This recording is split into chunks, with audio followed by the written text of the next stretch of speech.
Welcome back, y'all, to another episode of The Winner's Culture, where we like to highlight the journey to success instead of the glory that is often shown. As always, I'm your host, just Daryl, 1 R, 1 Y, 1 L. Don't mess that up.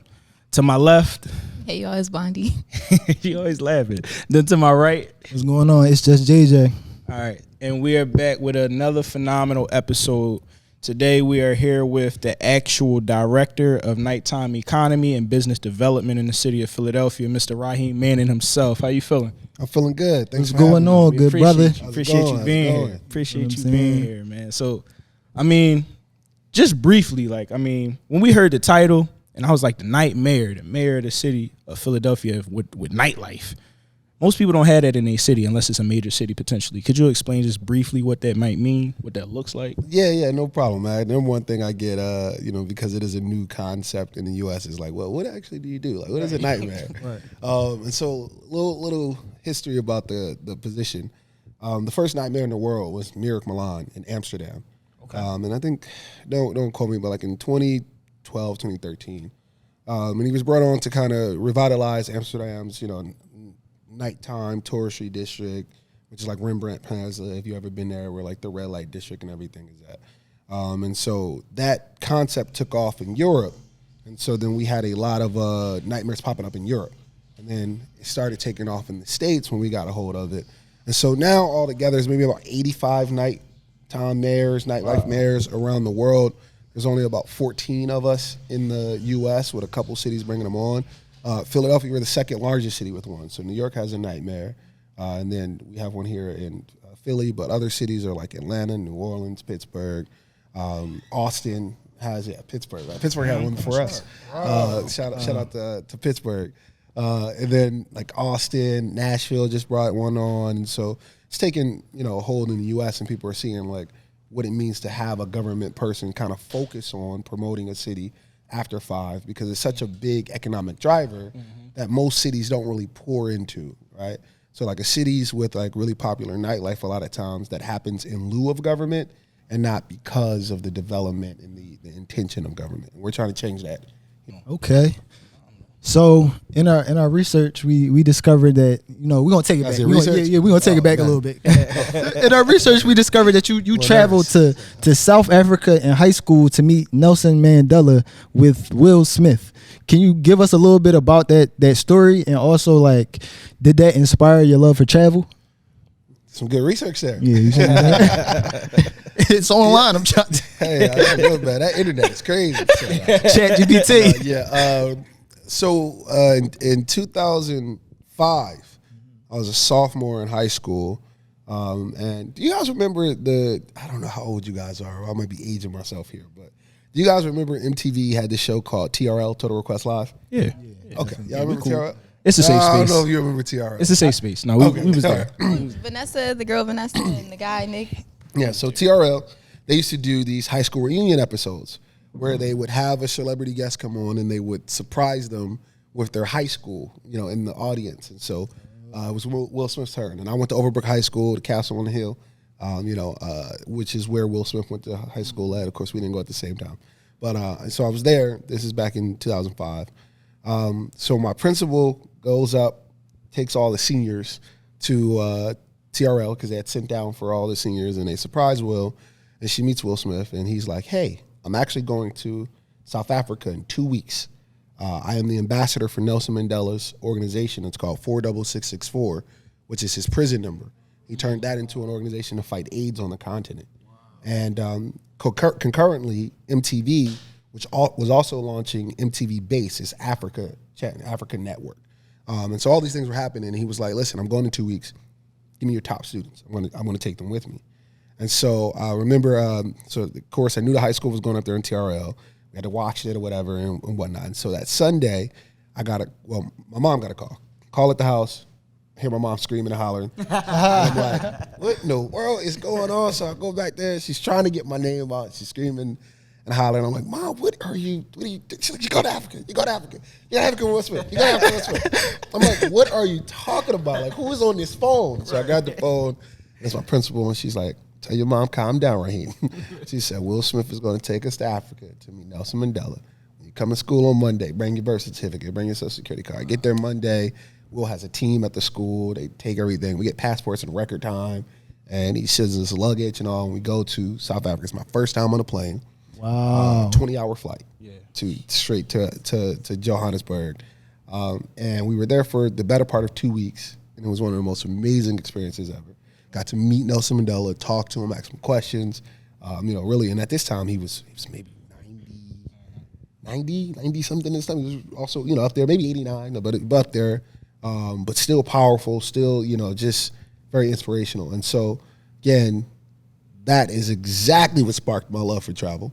And because of that opportunity to be exposed to like the world, I think the biggest part of that was seeing that there were black little boys and girls my age in high school, because we went to a couple of high schools, learning the same things we were learning. I was like, it just blew my mind that Africa was not what, I thought it would be. I just want to let y'all know too, Johannesburg looked like Atlanta. So it was like, I'm going there as a young kid. Most of the visions of Africa they feed to us do not look like that. They do not look developed. And so when I got there, I'm like, wow, it was a different world. So that was, again, life-changing experience. And so now that did spark a love of travel for me. So I've been to over 200 cities worldwide, every continent on the planet except Antarctica, and I think 40-something countries. I founded a travel company called the Weekender Experiences to take other young black people all around the world. And so that all does come from, that experience of getting out of the country, meeting Nelson Mandela and seeing how big the world was. So that plane ride wasn't bad? No, man. Listen, bro. So it was, again, first time on a plane. It was a really big plane. And I remember being on my classmate. Shout out to my man Alex. He went with me as well. And we're on the plane. The plane had phones. And you could use your credit card and call down, or you could call seat to seat. And we would sit there calling seat to seat, bending, back in the pool. It's full meals. It's a big plane. You watch movies, long flight. And so, and it's still not my longest flight now, but that was like my longest single flight. I've done like some long travel time, but yeah, we had a ball. Put a 15-year-old kid on a plane for 20 hours. Yeah. That's crazy. If I'm on a plane for 4 hours, my ears start popping. It get bad for me. It get dark. It get dark. So that happened. You said sophomore year in high school. Correct. Boom. So then at that point, you knew that whatever you wanted to do from that point on had something to do with travel. You didn't know exactly, but you knew like. No, I don't think it was like a revelation, like as in a matter of travel is now going to define me. It was a matter of I had just been given the key to the world. Got it. Because, I grew up here in Philly, and I traveled down south a lot. My family's from North Carolina, and then I had some family in Florida. So we road tripped a lot, on the East Coast, but I'd never been on a flight. But I didn't really think of the world bigger than Philly, like most people don't. Yeah, we all got family down south, and that's a summertime thing for the reunion. But I think what that trip did was showed me that the world is open for me to go to, and it didn't stop me. And so when another opportunity came up to live in China, because I did an international business certification, it was no hesitation because I had already been out of the country. I'd already seen that the world is bigger than the States. And so I went and I lived in China for a little while, and then it just continued. I just traveled whenever I got a chance, and then I was able to start teaching people how to travel and taking people out of the country for their first time ever too. And so it was great because I was able to kind of give that experience that Will gave to me to other black professionals who had never been out the country before because they didn't know how to, or they weren't sure where to start at. So my company puts together itineraries, and you just kind of show up and we take care of everything for you. So you brought up two topics that we're actually going to dive into a little bit. First, the Weekender. You started that, correct me if I'm wrong, when you graduated college, correct? Or before your senior year of college? No. So I didn't start the Weekender. I had graduated from college, and then I went to Clark Atlanta University in Atlanta, Georgia. Shout out to Clark Atlanta University. And I was in Atlanta for about 7 years almost. Yeah. I moved back to Philly fall of 2013. And that's when you did. And I started the Weekender 2014, 2015. Our first trip was in 2015. So what you have in your degree in psychology, what led to you creating a business that established creating those memories for other people? Like, what drove you to come back to delivering that experience to other people? Yeah, I mean, I think like I'm a people person. That's even like why I even originally had a psych degree, and then I have a business certification, international business certification, and then an MBA. Right. Now I'm a people person. I love bringing people together, giving people dope experiences. Kind of creating that environment. I naturally do that, whether it's like a kickback at my dorm or like a cookout at my house, and so. that was like a natural progression when I saw there was a need of some group of young black professionals I had here in the Philly, and they had never been skiing before. That's how the weekend got started. Never been skiing. I was like, how you guys have never been skiing? And I've been skiing before, and I was like, we're all going skiing. So I put together a trip, and 33 people came. Wow. And I put everything together for the trip. I got the house, had my grandma and my aunt cook up the food. So we like tote the food up to Poconos, and then I was cooking up the breakfast, and we just like made it happen organically. And the smiles and the memories and the experiences and watching strangers become friends because you're having that bond in like a different place was like great. And that just the next year, that 33 people turned into 60 people, 2 houses, and then after that it was 120 people. There's over 200 people. That I have going up annually to the ski trip. And at first it was like friends and friends of friends. And then with people that were just, hey, I fly here from Cali because I heard about it. Or I'm, from New York or from DC or forever, and meeting people on the trips. And then some people have gotten married and had babies and started lives. But again, bringing that connection together. And then so we started the ski trip and we did like the Hamptons and the Vineyard and we did New Orleans and we did Deep Creek, Maryland. Then we started going international with Thailand. And then we do a trip called the Afro-European Tour, which is a 2-week trip, and we do 2 African countries and 2 European countries. And so we've done like Egypt and Greece and Morocco and Portugal and Spain. So again, we've done Dubai. And so bringing those experiences to people, and it kind of like just was, again, an extension of just who I am as someone who likes to be around people, likes to bring people together, likes to see people have a great time.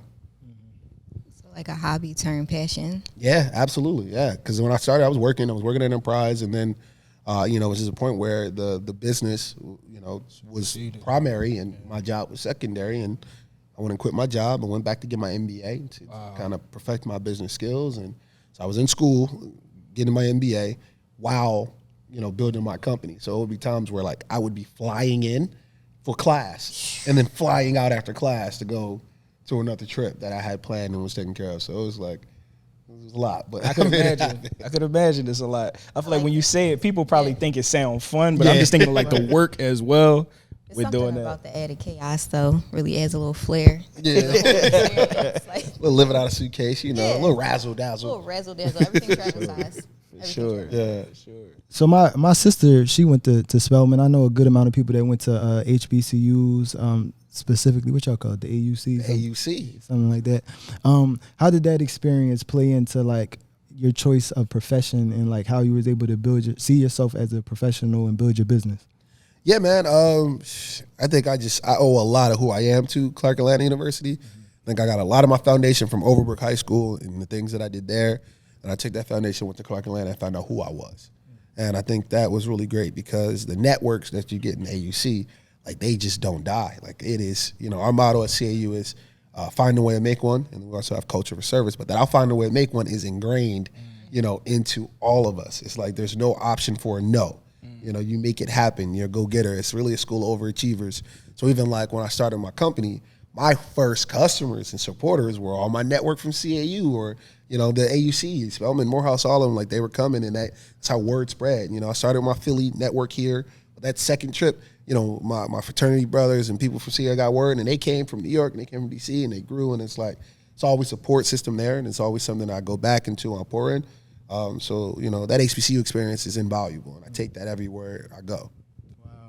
And that really makes me feel some type of way because we all went to the same PWI. Oh, okay. Sorry to hear that. Yeah, we always. And mind you, we had our own little mini experience. Right, we tried our best to make it. Certainly, we had a mini experience, and we created culture and tradition within each other. Yeah. But y'all got something different because I know when I went to Spelman, they had the band out, and they was I thought they was giving drinks out. I didn't know. I think it was Kool-Aid, but I'm like, yo, what is going on? And then they like the movers was like grooving the Gucci. I said, they don't even know who Gucci is in Bloom. You see what I'm saying? Experience. Man, it's just that culture, man. It's that culture. It's undefeated. Definitely different. But so the next point you spoke on too was you began your business, and we saw that you were speaking at the city council. So did you go to the city council meeting in order to lobby for your business, or did you want to know what was going on in the city? Yeah. Like, I don't think there's a lot of young people. It was a Zoom meeting, right? It was a Zoom meeting. Yeah, you guys are good. You guys are good. Yeah. So, and the pandemic hit. I have a travel company. So again, travel stop. Right. It's funny because I was actually on a trip. I was in Houston, and I was on a trip, and I went to Houston, and everything was fine. And at this point, I wasn't checking the news much because I was like in and out a lot. Yeah. And so I'm coming back from Houston, and everything seemed okay in Houston. I don't think nothing seemed weird. And it was the whole time. I got on the plane, and when I landed here in Philly, the airport was empty, like eerily empty. I actually thought like maybe a terrorist attack. The world was ending. Like, so I'm like walking through the Philly terminals, and nobody is here except the people getting off my plane. I'm like, what is going on? So I just kind of like get on the phone, and this was the day that the president had given the order to shut everything down and for everybody to quarantine. And so I'm like finding out as I'm walking through the airport to get my Uber to get back to my house that like, oh shit. Like, I run a travel company and you can't have no mask on? Like, you can't go nowhere. No. Yeah. This is the first day of it all. And I'm like, so I'm reading up on it, like, what is this COVID? What is this? What's going on? So I remember, being home, and first day was just like, oh, it's 2 weeks. I had a couple, trips planned, and I'm first, getting my team. We got to send out communication, like, we're aware. I just found out, but we're aware of the circumstances that are going on. Got to be professional. We're monitoring this situation. As of right now, nothing's changing.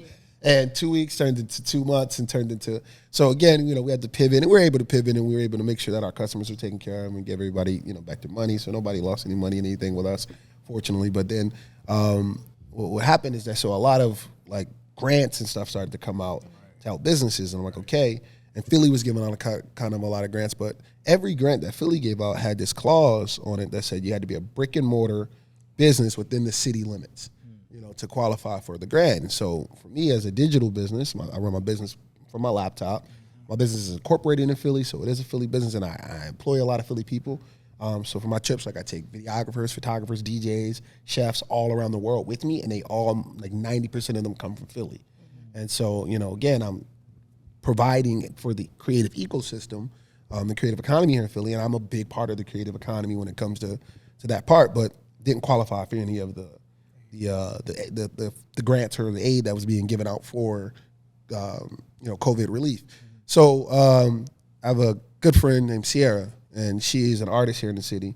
And when the mayor, just trying to pivot, the city budget, he cut out art and culture budget completely, zeroed it out. Wow. In the new budget to address the lack of money that would be coming in because of COVID. And so, of course, the artist scene, creative economy scene, like they don't take really kind to stuff like that. So they bombarded city council, specifically Councilman Isaiah Thomas's emails and calls, like, how you guys will forget about us, this, that, and third. So Councilman Thomas called a Zoom meeting, right? And he had Sierra host it, and they called a meeting for the creative economy, and it was Councilman Thomas on there, and Councilwoman Gilmore Richardson was on there, and they were like, hey, we want to hear from the creative economy. Like, how can we better show up for artists? And yeah, everybody was talking, and artists were talking, like, hey, what about us? What about us? What about us? And then Councilman Gilmore Richardson at one time was like, hey, we have a lot of grants. Have you guys, like, applied for the grants? And I just raised my little Zoom hand and was like, hey, thank you for thinking about that. However, every grant has this clause that says, it's a brick and mortar business and you can't get it. And I was like, I run a digital business. Most of the people on this call are digital or mobile or creative businesses who don't need brick and mortar. If you're an artist or DJ, you don't need brick and mortar. You need a club. You need a venue. Right. So you move that way. And so both Councilman Isaiah Thomas and Councilwoman Gilmore Richardson were taken aback because they're young freshman council people. They were really trying to help. They never even thought about it. They just had every grant they looked at, for president to set up these, had the same thing. They thought it was had to be there. Right. And so, Council member Isaiah Thomas from that created the Art and Culture Task Force. And so the Art and Culture Task Force was to advise City Council how to better, look at the art and culture sector coming out of the pandemic and how could we better provide for them as a city as a whole. And so I got appointed from Councilman Isaiah Thomas and Councilwoman Gilmore Richardson, myself and Sierra, to co-chair that task force. So that's how I ended up in City Council and kind of advocating for artists and creatives in the city. Some of the things we were able to do is that we were able to kind of expand the city's definition of an artist, where an artist wasn't just someone who sung or played an instrument or drew, but it was a content creator. Right. It was a DJ. It was a nightlife videographer, a photographer. Right. It was, people who are making these own creative, ways that provide for the culture, but just doesn't fall in that traditional definition, of an artist. If you host a podcast, you are an artist. You are putting out a piece of art. It's a journalistic piece of art, but like, where did you fall in this category of artist? Are you an artist? Are you a journalist? Are you a business person? Are you not? And so we were able to expand that definition to include all of that umbrella. But one thing we also uncovered is that, most of the art and culture in our city takes place at night. So it's like, okay, these things, because when artists are on tour, when are the concerts? They're starting at 7, they're starting at 6. Where are the theater shows? They're starting at 7. Where are we DJing? When we're going to club? So it was like it took place at night. So we also started looking at, okay, how do we better provide for nighttime, nightlife? And so that kind of took us to another way. And so one thing we were able to do was give out almost $3 million in direct funding to individual artists, which was also one of the first times the city ever gave individual artists. You didn't have to be a business or organization. You could be, just JJ and get a grant because you're an artist. So we were able to give out direct grants to like 1,000 to 1,500 individual artists. We give out to for-profit creative organizations, which was also another thing. Typically, arts grants goes to nonprofits. Right. So we give out up to almost $50,000 in grants for profit or creative. Like, so if you're a promoter or you're, an events curator, you can get money.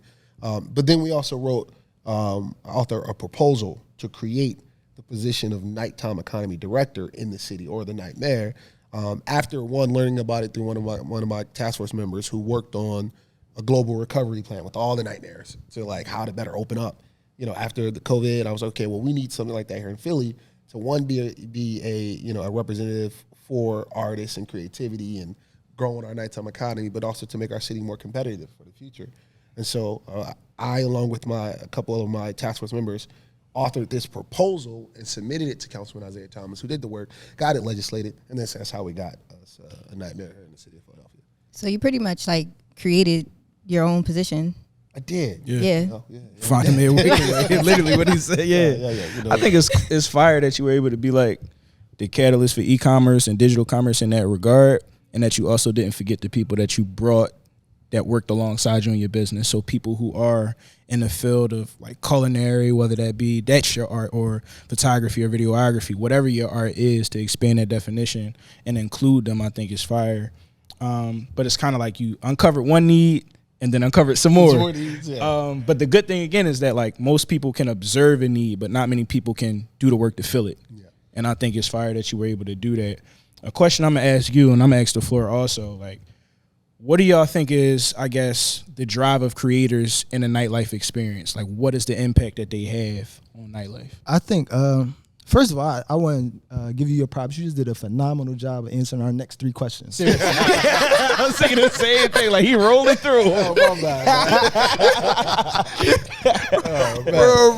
But when I was listening to you talk, but also in essence reading you talk, was the first time that I thought about exactly what you said. Like, who are the creatives that run or enhance nightlife? Yeah. So at first, like when we first kind of thought of this question, I thought obviously, like the DJ or like no, I was far from that. I was like, obviously the artist. You feel what I'm saying? Just the artist themselves, just the singer. And I'm like, no, the DJ artist too. I'm like, no, the chef are artist too. No, the person who put the event on, like and the person that run the space. The person that run the space. I'm like, they are artists too. So like now when I think about the question is like, who are the creatives that drive the nightlife? I feel like it's whoever put the event on. Like everybody involved in the process is a part of the creative process of bringing an event to life. But that's me. What do y'all think? I agree with what you said. I think we run it. If you remove us, there is no nightlife. Design these events from head to toe, bring people from the field of culinary to supply the food, people who even bring security to make sure that things flow the way that they're supposed to flow, videographers and photographers to document this moment so that you can see it and engage with the content that comes from that. If you remove that, there is nothing that drives it. So I think it's important to really realize that realistically, every creator, literally what you just said, every creator. Well, not nothing that drives it, but that is a big part. Because even without all of the evidence, people would still come out for depending on where you go, the bartenders, if they're pretty, The or bartenders, they included they too. creative. Yeah, but even without evidence or like, somebody to take a picture or do any of that, they still come for bottle girls, depending on what type of nightlife you into. Is Bottle Girls artists? Do we think Bottle Girls is artists? Absolutely. You see the way that they hold the sparkles and don't manage to harm themselves in any way. Y'all are trolling, but let me tell you, I'm really not. The job is very taxing. And it takes a lot even to get yourself done up, like to dress yourself up and present yourself to, be desirable. So you are the art. Absolutely. Yes. I see. That's pretty much. I see what's going on there. So I'm gonna broaden you guys' view of how I look at, who and what is needed to make nightlife thrive, right? And so again, my position is the nighttime economy director, right? And I think a lot of people harp on the nightlife part because we never had anybody in government to represent nightlife, right? And so I get that, and it's a part of my portfolio, what my scope of work is. But it's much bigger than that because we're talking about the bottle girl, we're talking about the bartender, and we're talking about the chef, and we're talking about the artist and his band, and the security, and the manager of the venue. We're talking about the people who work the venue. We're talking about all these things, but it's like who thinks about them beyond the event, right? When the club closes at 2 a.m. and all the restaurants are closed and they cleaned up the kitchen, but then the chef didn't get to eat, who thinks about him? Who thinks about how the bartender feels, or the bar back, or the waiter or the waitress feels when they have to leave at 2:30 in the morning and nobody's on the street?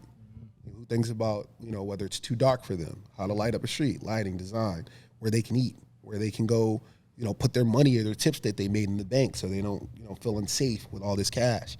And so as you guys think about who the creators are, my definition is whoever defines himself as a creative is a creative in my eyes, right? If you're providing something that is not of the norm, not of the traditional, that is bringing an entertainment aspect, that is bringing, people together, then you can be the creative, and that's whether you're the artist or the person collecting the tickets at the door.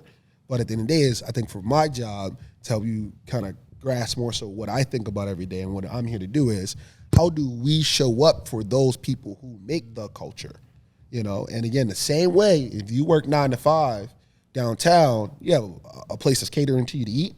The bank is open if you need to drop off money. If you need to go see the city for something, we're open. If you need to go, pay your water bill or do whatever, all those things are open for you. But if I sleep during the day and I work at night, or if I'm a resident and I sleep during the day and I'm out and I just want to party at night, 'cause, I don't know, I'm rich and I ain't got no job, whatever it gives me, who thinks about me? Who thinks about how I feel when I'm going into work and when I'm coming out? Who thinks about whether the alleyway is too dark? Who thinks about whether, transportation is well thought out and taken care of on my way to and from work? Because I add to the economy, because there's taxes on those drinks, there's taxes on that club, there's taxes on everything at night, the same way as taxes during the day. And so one of the things you might have heard me talk about is this concept of a 24-hour city, right?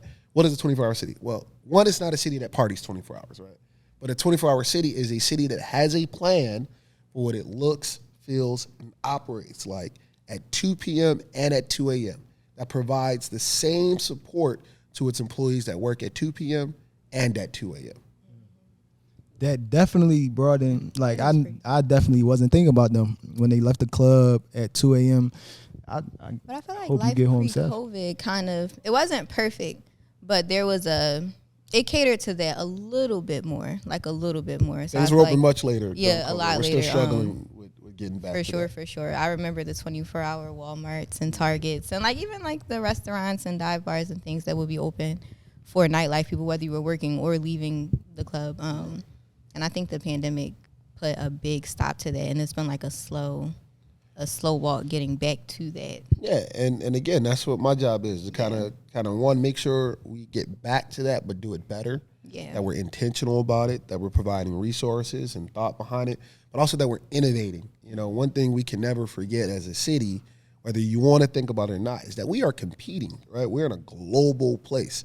Nobody's in a silo anymore. It ain't, people in Philly have the option or opportunity to live, work, and play here in Philly, or in California, or in New York, or in Atlanta, or in Houston, or over in Europe, or in South America. So how do you constantly innovate so that people who are from here, live here, been here, love here, and want to stay here, and want to grow here, and want to add to society here in a positive way, so they don't, get up and run and go see something somewhere else.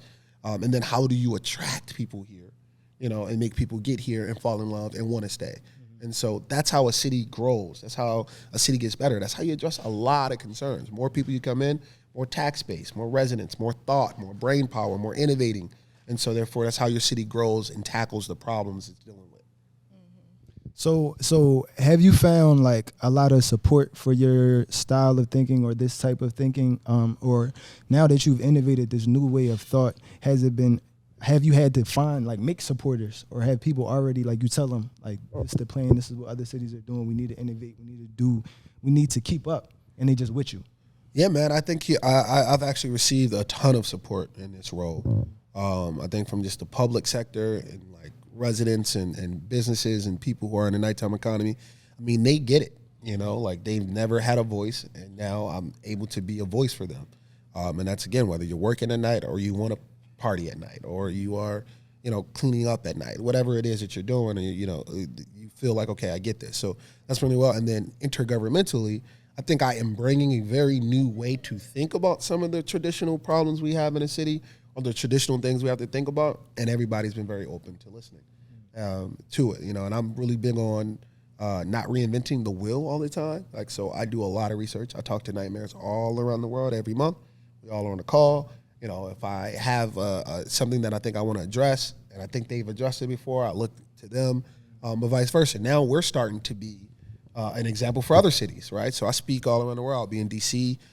Next week, speaking at the NEVA conference with other cities there. I just got back from Montreal, speaking in Canada about how to start a nighttime economy office, where to place it, what does it look like, because they're looking on to bring a nighttime director on a nightmare in several Canadian cities. And so it's like we're transitioning from being one of the newer cities in green to also being an example of how to do it and how to roll it out, because I've been getting so much support. And hopefully that's continuing, because again, things change year by year, but so far it's been great. And I think everybody I speak to intergovernmentally is very open. Even if it's the first time hearing this concept, they're like, never thought about that. How do we do it? How do we support it? So how do you, as the mayor of nightlife, how do you measure success? Like, because this is your first time in this role for Philly, but you did speak about having a network of other mayors, but how do you measure your success for this city? What do you base it off of, like pre-COVID, or just something you see bigger for the future? Yeah, I think success is measured in a couple ways, right? So first and foremost, I'm coming up on my 1 year mark. Yeah. July 12th. I've been a year in a row. Thank you. I've been a year in a row. And there was a few things I set out to do in the first year of being in this role. And that was, one, establish an advisory council. And so I've established an advisory council of 25 members that make up all aspects of the nighttime economy. So from DJ to club owner, from president of Visit Philly, or president of the Philadelphia Convention and Visitors Bureau, to bar owner, bartender, third shift worker, all of those people in the mix of it.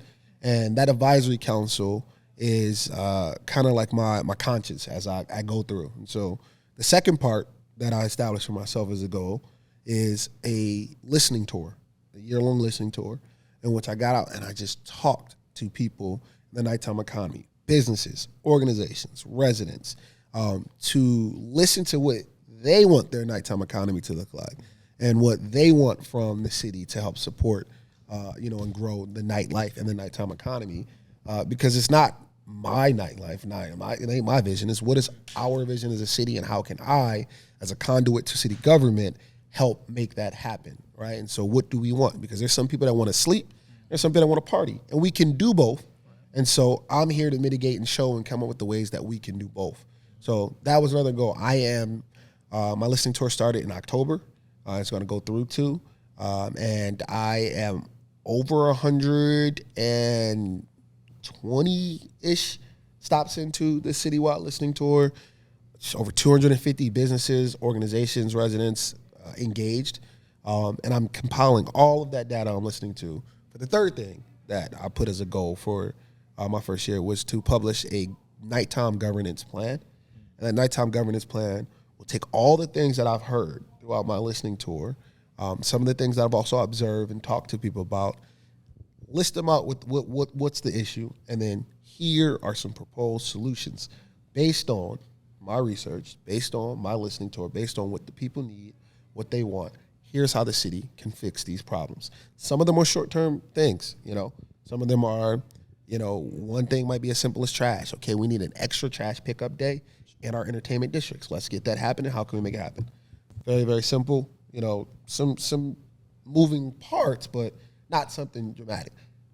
Other things are things that are going to take, more time, or they're going to take advocacy at the state level, or they're going to take, us to really put our departments together and come up with some policy changes. And, those are things, but they're all listed because those are the things that have come up. Those are the things that we need. And this document is a growing, living, breathing document. So every time we hear something new, we can go to it. But it's a tool for our city lawmakers, which is council, to look at when they were like, okay, what can I do to help this area? What can I help with? Here's the governance plan. Here's the problem. Here's the solution. Here are the cities that did it right. Here are some cities we don't want to do it like. Maybe we're the first to do it, and we can innovate and then teach other cities how to do it. But those are the three main goals that were in my first year. And so I'm fortunate to say that success looks like in the first year accomplishing those goals, which I'm pretty much at right now. The other part of it in the long term is, to make Philly a globally competitive, 24-hour destination for arts, culture, nightlife, creative economy that makes its residents want to stay and proud of its city, and makes people that are outside the city can't wait to come and visit. And so I think, that is what, the goal of this position, and the person that's going to be in it after me or whatever, and it continues in its office and it grows to where it needs to be, continually works on that. Because it's not a one-time thing. It's not like a destination. That's a journey. We have to continue to innovate and continue to grow and continue to be competitive. And so, when we were talking about this role and we wrote the proposal and I submitted it and I was talking to city council and I'm sharing with state representatives like why we need this, that's the goal. We need to make our city attractive, to make our city competitive, to make our city a place that we can be proud of as people here and we have things to do, but that also drives people in. Tremendous answer. That was about to say. Tremendous answer. Have you faced any obstacles like getting to these goals, or in your first year, what type of obstacles have you faced? Yeah, I think, when you come into a 250 plus year ship and you try to turn it, it's like really hard. Mm-hmm. So, this is an old city. It's one of the oldest cities, of course, in the country, definitely one of the oldest continuous operating cities. And, there's a lot of people in government that are used to doing things one way, or, they prioritize other things. So when you come to talk about something new, it may look frivolous and not important right now. And in city government, everything's about the budget and where the money goes and where we put our priorities to. And although I've gotten a lot of support, when it comes to putting money behind the programs and things of that sort, that's not going the way I would like. I would think, I would like lots and lots of money just be putting into the nighttime kind of grow. But we have made some great strides, and we've gotten some budget, and we've gotten some investment from the city, which is really great, which is like more than, I could have ever expected. But again, we're looking at convincing people like, hey, this is something that's a priority, because it's not like we have to fix this, then this when we come to some of the problems in the city. And of course, we can just throw some of them out there, safety and concerns and all that. And I'm looking at it like, I see the problem. I have a tool. This is a tool to fix. Right. More people out at night makes the nighttime safer.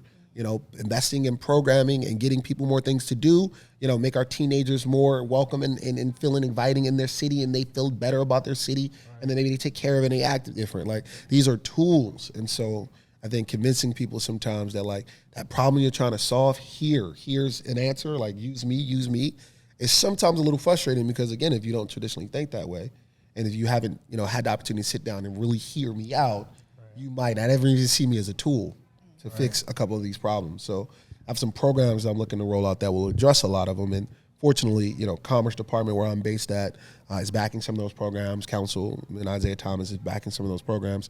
I would have loved to see bigger backing and bigger, just like, okay, this is a new tool, let's use it for some of these older problems, but right. tools. So, I think that would be the controversy there. I think capacity is another thing, and we're growing. The office here and the commerce team that's focused on nighttime.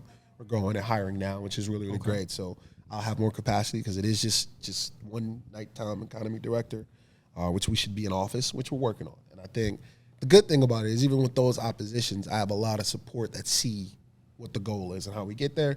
It's just government doesn't move as fast as I'm traditionally am. I'm an entrepreneur by trade. Yeah. I'm usually like, it makes sense, let's go. That's not how government works. It's like, okay, you got to convince people it makes sense. And then once people start thinking it makes sense, it's okay, where do we get the funding from? How do we pay it? How do we make sense? Because again, we're spending taxpayers' dollars. Right. So, every dollar spent has to be justified. It has to make sense. Because again, then you lose the faith of the taxpayers, and at the end of the day, it's their money. Is there anything people can do to strengthen these initiatives? Like anything we could do to help this move along? Yeah, man, absolutely. I always say, one, still in infancy. Again, I'm just coming up on a year. So there's still a lot of businesses out here that operate in the nighttime economy that may not know what and how I can help. I'm in the Department of Commerce. So if you guys are coming across anybody that's working at night, again, this is hospital workers or, people who are working different third shifts, or even if, again, nightlife or entrepreneurs or whatever, they're trying to, navigate the city processes. Like, I'm here for that. The Department of Commerce is here for that. I'm like, hey, have you heard we got a nighttime economy director? You heard we got a nightmare. Department of Commerce is here. You can give them the business at phila.gov for any question. It can literally be, I'm a promoter, I want to open a club. I don't know where to go. I don't know how to start. Or I own a club and I'm having issues with some of these city permits and processes. Like business at phila.gov, or can reach out to me or call our business service hotline, which I'll make sure you guys have. To reach out to me because I'm going to come out there. I'm going to be there. I'm going to help. And I think for specifically a lot of black and brown businesses, especially black and brown businesses in nightlife, they don't know that they can reach out for help. Commerce is the business part of government. That's where this position is intentionally because the Department of Commerce is here to attract and retain businesses. If you're a business here, we want to keep you here, we want to help you grow. We have resources for you. We use, taxpayer dollars to help incentivize and grow businesses and attract businesses, but also retain businesses here. And I think a lot of our larger businesses know that. A lot of these downtown office businesses, when it was COVID, they were at the city like, what are you going to do? We're a partner with you. We're able to do that. But if you're a smaller business, black and brown, your mom and pop bar, you're not downtown, you're up the Northeast, or you're out West Philly. I don't think they always see the city as a partner, and we are. Right. Especially me. Like I'm not here to shut anybody down. I'm here to help. I'm here to promote. I'm here to grow. So again, I say, what can people do? Spread the word. Let next time you're in a bar, hey, have you heard? It's a new nightmare. It's nighttime economy director. He's actually here to help out. If you got any problems, like think about it. Here's his gram. Here's something. Like again, because they may not need it now, but if something was to happen, instead of them having to close and not feeling like they have any support, we have support. We have programs to help from, some of the programs we have is like, if you've been a business on a certain corridor for a while, and this is for daytime and nighttime businesses, and, the blocks are changing. Things are gentrifying, and you want to keep up, so you want to update your storefront, we got a program for that. We'll cover costs so that you can blow out the windows and put a new sign and look like you belong in the neighborhood that's changing and growing. If you've been there for a while and it's like, you want to upgrade the interior because, again, a lot of our neighborhoods are changing, and it's like money coming and different coming, but you still want to, we have a program where we'll cover, up to like 75%, half or 75% of the cost to blow out and redo your whole in-store. And, we have programs for security camera. If you're having issues where, you have a lot of just things happening that you don't want around your business or you can't keep up or whatever, we'll cover the cost of putting security cameras out for your business to make sure that you can monitor, and then the police will have access to it. So if anything happens, you're being protected by the city. We have those programs. We even have programs with our fiduciary partner, PIDC, where if you've been renting your business for a while, you've been renting the place your business and you've been there for a while and you want to own it, we have programs to help you purchase your building to get your business. And I think a lot of people, especially in the black community, don't know that these programs exist for the city to help you succeed. So they fell in silence. They're suffering in silence. You ever walk to a bar that you loved and it's like, man, that Joe not there no more. Like, what happened? Like, and it's like they don't have to, especially with someone like me in our Department of Commerce being here to get the word out and like do that. And the thing is also the part of creating new programs coming out. So as I'm having this listening tour and I'm seeing some of these unique things that people are telling me they're dealing with, how can I create a program to deal with that? Okay, this is a hot button. This costs businesses a lot of money. Okay, as a city, how do we make it cheaper or how do we give some financial assistance? And I know that by people reaching out and talking to me. Oh, that's beautiful. Do you have programs for creatives too? I know you were speaking. Yeah. Okay. So, I mean, well, again, I'll be having programs that come out and that they develop. But as a city, we have a lot of programs too as well that we give out through OACCE, which is Office of Arts, Culture, and Creative Economy, which is the director over there is Kelly Lee, which is really great. So she gives out a lot. There's other organizations, and we all work in tandem and entwine. But just so my office will also be rolling out programs to help encourage more creative and unique nighttime programming. Mm-hmm. So, stay tuned for that. Okay. Sure. I like what you said about people who are business owners not necessarily viewing the city as a partner. Yeah. We had a few different people who have come on the podcast, all business owners, and we had learned about different programs that we had no knowledge of prior to either their arrival or our research. One of them being like the SBDC, but like all of these things that you just literally ran down in different fields, I had no idea about. How do you think the average consumer, whether they be a supporter or an actual business owner, how do we get over the hurdle of not knowing about these resources? I know you said we can definitely do it by word of mouth, and word of mouth is the greatest way to always spread things, but how can we encourage, especially from our communities, to get involved and to view these things? Because these are opportunities that we normally don't know about until either, like you said, we're in the deep end or we're already too deep. Yeah, I think, again, following the Department of Commerce on social media, it's Commerce PHL, on Twitter or Instagram, following myself. I'm Raheem _Manning PHL. I repost. Following your local council person, mm-hmm. They're going to repost all programs. Your state reps are going to post all programs, but also just not being afraid to reach out to the city and to the Department of Commerce, particularly via that, business@philly.gov or our hotline, which I'll give you guys the number, and say, hey, listen, I'm having this problem, or hey, listen, I'm thinking about buying another location, or whatever. Because we have people that are focused on, like, if you're like, hey, I'm expanding, I'm growing bigger than I ever thought. I need more space. I'm making these T-shirts, and in fact, we have someone to help you look at that and find leasing, and find landlords. Because again, we want to attract and retain businesses. That's what the Department of Commerce, at the end of the day, is here to do.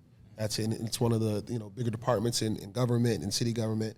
It's the most outwardly facing department, and we come to you. Like, we're not you're operating your business. We're not expecting you to be like downtown in my office. I rarely take a meeting in my office. Like, I have meetings tonight, that are 11 o'clock, because that's when it worked for that business owner. I'll see you at 11 o'clock. When you're wrapping up, cool. We'll talk about what you need. We'll walk through. But my colleagues at Commerce, which focus on any different things from corridors, neighborhood organizations, bids, all that, they're here the same way. They may not be out as late as me, but they're going to come out there between 9 to 5 or whatever to see you and talk to you and engage. So, again, I think the thing is the same way we get most of our information now on social media. The city is equipped for that. But even just a phone call, you may not know if there's just call, reaching out like, hey, this is what I'm thinking. Is there anything? You know what I mean? Because he's never heard it. Hey, listen, this is what we got, especially at Department of Commerce. We're all going to answer. We're very responsive. We're going to make sure we try to help you succeed. Wow. Listen, we really appreciate all this. I think this has been very informative in a lot of ways. Certainly. This is a very educational platform, and you've really educated us, and I know a lot of the listeners out here. So we only have 2 more questions. Right? Okay, let's talk about it. The next question, the second to last question is this, and this question is for the floor. If y'all had your perfect night in Philly, what would it look like? I guess since everybody turned to me, I'll go first. My perfect night in the city, I think it could vary. It could be a few different scenarios, but I would say maybe about 7:30, I probably meet up with all of my homies, go to get some food from one of my favorite restaurants. It could be a small business or a larger one. Right now, like, I love South. That's one of my favorite restaurants in the city. So I probably would go to South, have a good dinner. I don't really go out too much, so if I was to go out, that would be contingent upon wherever they lead me, because I'm not really too well versed in that area anymore. Go out because I still do love music, love dancing. Whether it would be going out, you mentioned this in the meeting, maybe going skating. And then for me, just going home with my family. That's my perfect night. But realistically, what time your night end? What time the night end? Yeah, what time your night end? If I had it my way, probably like 3:30, 4 a.m. Yeah. Okay. That'd be cool. Okay, that's a long night. Yeah. That's a long night. That's a long night. Reputable night. Yeah. Cause my night gonna go like this. It's gonna start around 6:30. I'm gonna start getting ready at 6:30. The sun is still up. Like it's not. I'm gonna be ready for the night so that I can be on time for night. You see what I'm saying? Like some type of activity, whether it's like usually like a moving activity, like I said, like skating, or something that's active. Then after that, I'm gonna go to one of my favorite things to do is go to World Cafe Live and catch some music and catch some music at World Cafe Live. Shout out to my homies, the Inglorious and Baltimore. They got some of the best live shows in the city. Shout out to Carrie Park, CEO of World Cafe Live. She's also on my advisory council. Wow, that's crazy. Yeah. She also was on the Art and Culture Task Force. Wow, write the proposal as well for y'all locked in. Y'all locked in. Shout out to World Cafe Live. World Cafe Live. But yeah, I love going there and they got a great acoustics. You know, I'm a music guy, and so I like how it sounds.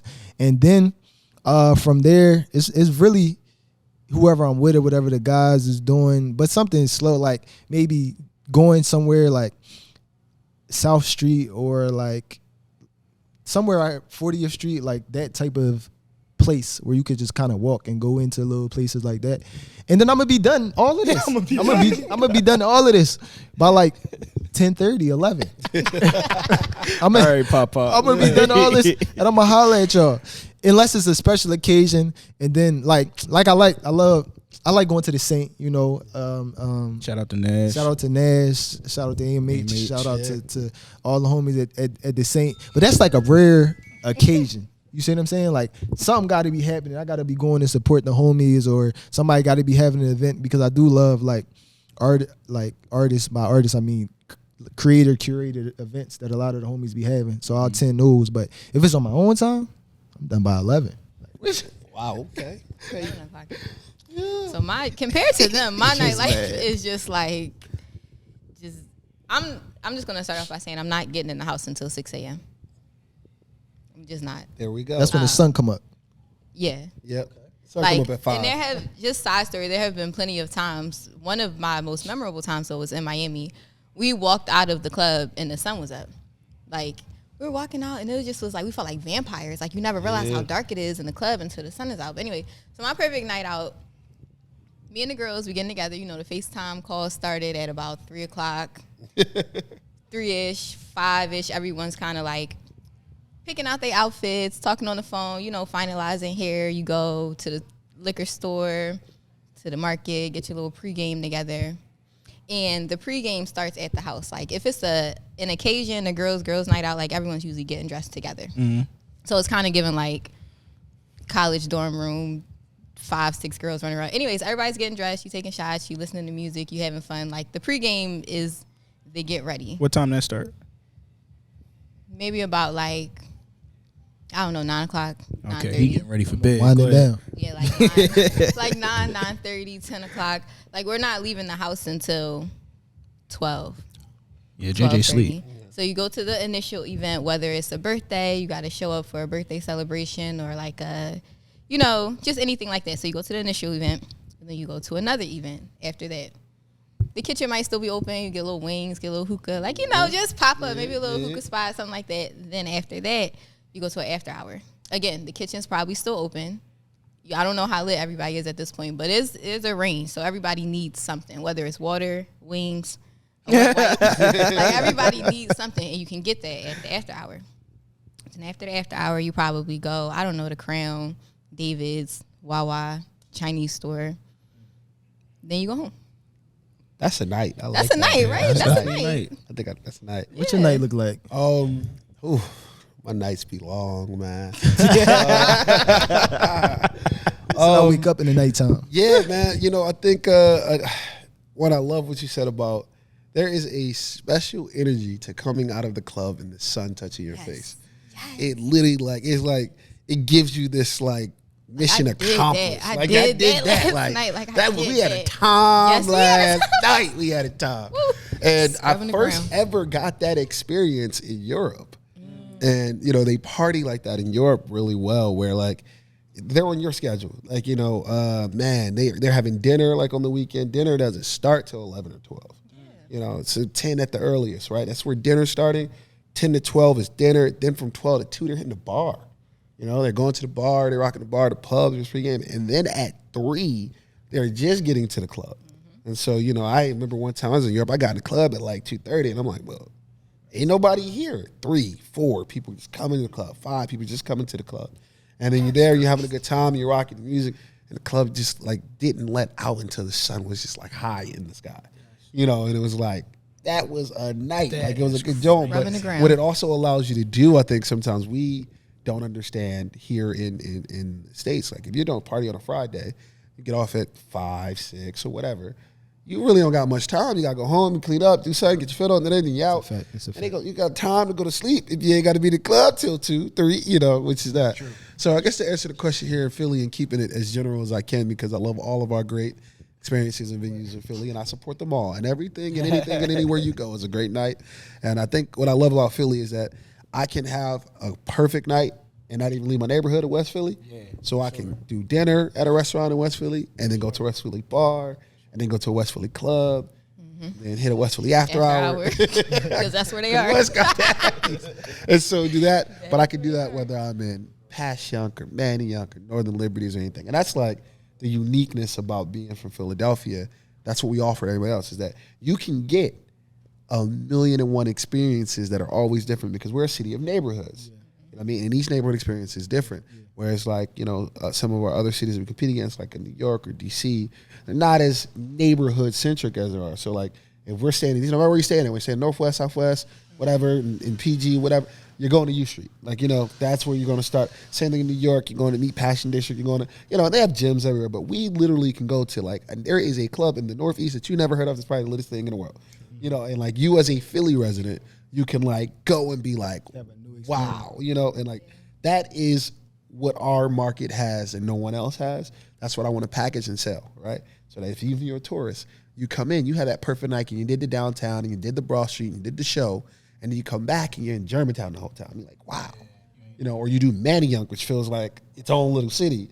Or, you know, you go to West if you want, you know, a little bit more hip, a little down, a little more ratchet. You go to West, you know what I'm saying? Like, or, you know, you go to South Philly if you want something a little bit more like homegrown and speakeasy bound. And so we have a lot of that. So again, to my perfect night out usually starts with, you know, going to something a little earlier. I usually start with like a show or an event or something that's at, you know, right after 5 or something like that. And then it goes. And like a good night out for me is when we were like, dang, we did what? We went here, and then ended up there. We had a time. You know what I mean? Signed up, coming in, and, you know, you nap and do it all over again. Yeah, literally. Yeah. Well, yeah, that's exactly what I experienced. If y'all didn't know, I had went out with the nightmare. He called me. He called me and ran the scenario down to me, and I'm like, "You went back to college." Yeah, that was definitely a time from my youth, because Blondie can attest to that. Usually, anytime you call me at like 10:30, 11 on a regular day, my bonnet is on. Not my bonnet, my scarf. It's sometimes it's a bonnet, sometimes it's I keep some type of setting to keep my hair moisturized. You see what I'm saying? The hair girlies know what I'm talking about. But yeah, that's on at that time. But at this time, you had hit me slightly before that. Like, so I didn't put it on yet. But I was sitting, about to tie looking it. at it. I was sitting looking at it, and you said come to South Bowl, and so I was like, even I'm not doing. And I had already told you I wasn't doing nothing, so that made me also feel like I'm not doing nothing. You feel what I'm saying? It's like their grandpa. Yeah. So I'm like, let me go enjoy this. That's that bloom in him. Yeah. No, Bloom. I want the Bloom too. Bloom was different. Bloom was different. We was different in Bloom. I ain't gonna lie to you. Bloom gave you a different type of battery. We had a little something extra. Our nights was more aligned with what you speaking. Yeah, what you speaking of? But, yeah. Then we went to South Bowl. Was it South Bowl or North Bowl? South Bowl. North Bowl was on. Because South Bowl had a private event that night, right? So we ended up sliding to North Bowl. Then from North Bowl to the Saint, And the Saint did have one of them parties that I liked that night. I didn't realize it was that. But then when that party was coming to an end, they like, you coming to the after? I'm like, hold on. Hold on, big fella. But yeah, I definitely got to experience that firsthand. But man, we really appreciate you coming. Man, thanks for having me. Yeah, absolutely. Before we get out of here, do you have any advice for upcoming entrepreneurs, people who could see themselves working in government? Anybody who you could inspire, what would you say to them? Yeah, man, I'll say, you know, I've always wanted to be in a position where I was, you know, representing my city. I'm one of Philly's biggest fans anywhere I go. Most of my friends actually don't like me when I get to talking about Philadelphia because it's nothing like it's like, bro, the city is amazing. Not letting up.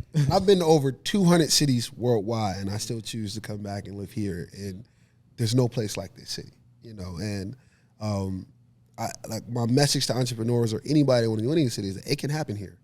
You can do it here. You don't have to go anywhere else to accomplish your dream. And I think right now that story is being told too often that you got to get up and go somewhere else. If you want to be a creator, you got to go to LA or New York or Atlanta. Like, you can do it here. You can make it happen here. And, you know, the city's here to help. This is my plug from the city point of view. We're here to help. We want to see that grow. But I also say it's like, don't let anybody tell you no. You know, there is no no. You know what I mean? There's like a not you or not now, but there's never a no unless you tell yourself no. Continue to grind. Look at innovative ways, you know.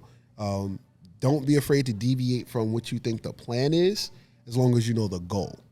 And I think that's another thing as an entrepreneur I had to realize as well. It's like the plan changes. The plan changed when COVID happened. The plan changed, you know, when I added international trips. The plan changed when we added a bag line. Like, the plan changes, but the goal was the same. And so if you realize that, it takes a lot of pressure off of you as an entrepreneur, or even somebody working in your career, you know, like, you know, just because this job wasn't the job you had lined up next doesn't mean the next job won't be 2 jobs ahead of one, right? You know, again, focusing on the goal. I think don't be afraid to ask for help. I think a lot of times us as Black entrepreneurs, I got to get it from the mud. You know, Definitely. Listen, if the grass got it, go get it. You know, if it's over there in the grass right. and you can get access to the grass, get go it to out the grass, good brother. Leave what's in the mud. Like, so I think, you know, that's the advice there. When it comes to like any civic engagement and wanting to change, it's like, you know, be the voice. We have some great leaders in our city, right? And I think a lot of us become really numb to city politics and city government. For sure. But these are the people that affect your life every day. You know, I know everybody goes out and votes for the president and all, and you should vote in every election and all, but like the people that are in City Hall here have a bigger impact on what your daily life is, what the priorities of our city is, what our identity is, what our city looks like. We didn't have people like Councilman Thomas, who was able to kind of see, you know, beyond what his traditional thoughts of city government was. Councilwoman Gilmore Richardson, and be able to see that and be like, you know what, creative economy is something we need to be looking at. You know, nighttime economy is something we need to be looking at. This is something we need to take up. I wouldn't be here. You know, we wouldn't have been able to help so many creatives during the pandemic when they needed it most in a unique way that the city hasn't do it. But they only know these things because of engagement. Like, you know, say what I told you guys, like, I don't have the vision for what Philly nightlife is. You know, Philly's nighttime economy is. What I am is a conduit to make your vision happen as a city. Same thing with our elected officials. Like, you know, they are not the answers. They are the conduit that we use to get things happening. We're the answers. You know, you come with the solution. If you have a solution, go present it to somebody. You know what I'm saying? Especially when you're talking about civic engagement or trying to change your city, because it takes all of us. Like, no one person, no one organization, no 1,000 people in the city can change it. It takes all of us. And so, again, you have to be seeing yourself a part of that process, which I think a lot of us don't. We get detached. We listen to the news. We are on IG that just beats us over the head with all the negativity. And you may have had a thought on how you could have helped. You might have seen something on IG and was like, damn, I think this will help if we do this. Or what if we do a podcast of this? Or what if we bring this? But then you shortly forget it because it's like, I'm not, you know, I don't know. You know what I'm saying? The point is just making sure that you know, bring solutions and reach out and just don't let anybody tell you no. Be innovative and, like, be the answer. Those are my gems. So many gems.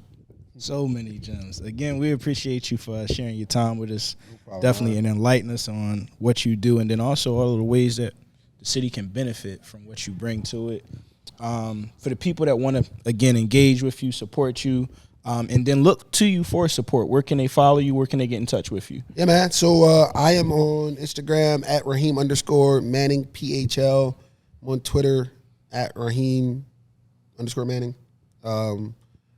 You can also reach me for, like, if you're an entrepreneur or you're a business and you need some city help or services, business@phila.gov.